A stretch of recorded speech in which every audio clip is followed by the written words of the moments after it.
Inside every single project that's funded by a loan, there's this hidden battle going on. On one side, you've got the debt payments. They're like a steady, predictable drumbeat. But on the other side, you've got the project's profits, and that's more like a wild, unpredictable dance. Getting a handle on this conflict, well, that can be the difference between a project that absolutely flies and one that crashes and burns. So let's dive in and figure out how to walk that financial tightrope. And this little limerick, it just perfectly captures the whole problem, doesn't it? We're all trying to avoid being Lou. That's really what this is all about. We're going to unpack the math behind his big mistake, so you don't have to repeat it. So here's our game plan. We're going to tackle this in 6 parts. We'll kick things off with the basic conflict, then see why averages can fool you. We'll look at long-term risk, and then, this is the fun part, we'll see if we can re-engineer the loan itself to find a better way forward and really understand the true cost of taking on risk. Okay, let's get into it. Part 1, A Tale of Two Lines. This is where we lay out the fundamental problem at the heart of, well, pretty much any financed venture. This is it. This is the whole problem right here on one slide. On the left, you've got your debt. It is a straight, flat, unwavering line. It wants the same amount of money on the same day, year after year. No excuses. But on the right, you have your project returns. They're all over the place. They jump up, they fall down, they are completely random and unpredictable. And this mismatch, this clash between the steady beat of debt and the wild rhythm of returns, that is the source of all our trouble. All right, to make this feel real, let's work with a simple case study. We've got a project that costs $100,000, and it's all paid for with a 20-year loan at an 8% interest rate. Now, on average, this project is supposed to make $12,000 a year. But, and you got to pay attention here, because this is the important part, that return is volatile. It's got a standard deviation of $5,000. Now, that's just a fancy way of saying that even though the average is 12 grand, it's super common for the actual return to swing 5 grand higher or 5 grand lower in any given year. Okay, on to part 2. Let's see how this plays out in what we're calling the annual gamble. This is where you really start to see how much trouble averages can get you into. So first up, the predictable part. The math is simple. Our loan requires a fixed payment of $10,185.22 every single year. Think of that as the hurdle. It's the bar the project has to clear year in and year out for 20 years just to stay in the game. And hey, on the surface, things look great. Our average return is 12 grand, the payment is a little over 10, you do the math, and we're looking at an average annual profit of over $1,800. So on paper, this thing looks like a slam dunk. So we're golden, right? An average profit means we're making money every year. Easy peasy. Well, not so fast.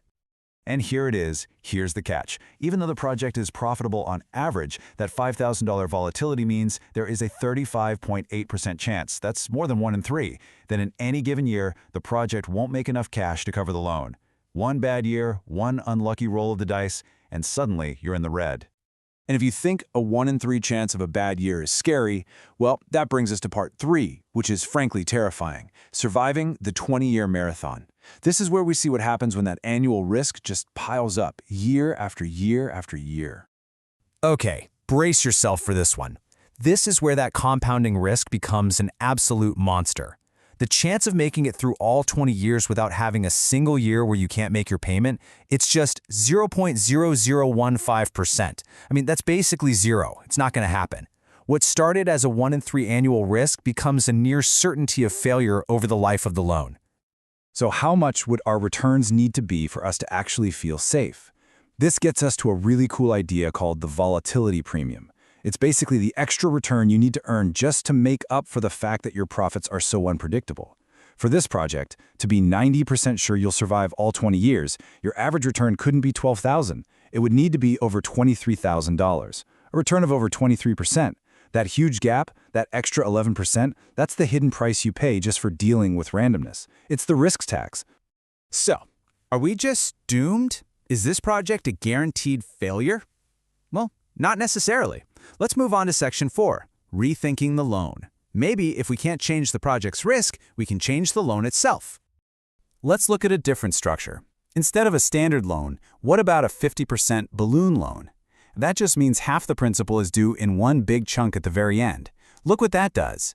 The annual payment drops by more than $1,000, And by lowering that yearly hurdle, we make it just a little bit easier to survive those bad years. The result? The average return we need for a 90% chance of survival also drops, from over 23% down to under 22%. It's a real improvement. Okay, this is promising. So if a 50% balloon helps, then the question is, what's the best structure we can possibly find? That brings us to Section 5, Finding the Sweet Spot. So, to find the perfect loan, you have to balance these two competing pressures. It's like a tug of war. On one side, you have the liquidity constraint, the very real fear of, can I pay my bill this year? That pushes you to want lower annual payments. But on the other side, you've got the balloon constraint. Have I saved up enough cash for that massive bill at the end? And that makes you nervous about letting that final payment get too big. This slide shows the whole journey. We started with that standard loan, which had a high annual payment and, as we saw, really high risk. Then we moved to a 50% balloon, which lowered the payment and made things a bit safer. So, what's the next logical step? We push this idea to its absolute limit, an interest-only loan. That's a 100% balloon, which gives you the lowest possible annual payment. And there's our answer. The sweet spot, the absolute best loan structure for this project, is an interest-only loan. By only paying the $8,000 of interest each year, we've shoved that deadly annual hurdle as low as it can possibly go, and that brings our required return for a 90% chance of survival all the way down to its minimum, 20.88%. Okay, let's wrap this all up. Our final section, the real cost of risk and what all this number crunching actually means for you. And this, right here, is the bottom line. Even after we did all this brilliant financial engineering, even with the perfect loan structure, our required return is still almost 21%. If you subtract the 8% interest rate you're paying, you are left with this number, 12.88%. That is the true, unavoidable, irreducible cost of the project's volatility. You can manage risk, you can shift it around, but you can never, ever make it go away for free. Risk always has a price tag. So what are the big takeaways? First, and most importantly, averages lie. They hide the real danger. You have to look at the volatility. Second, don't just accept the first loan you're offered.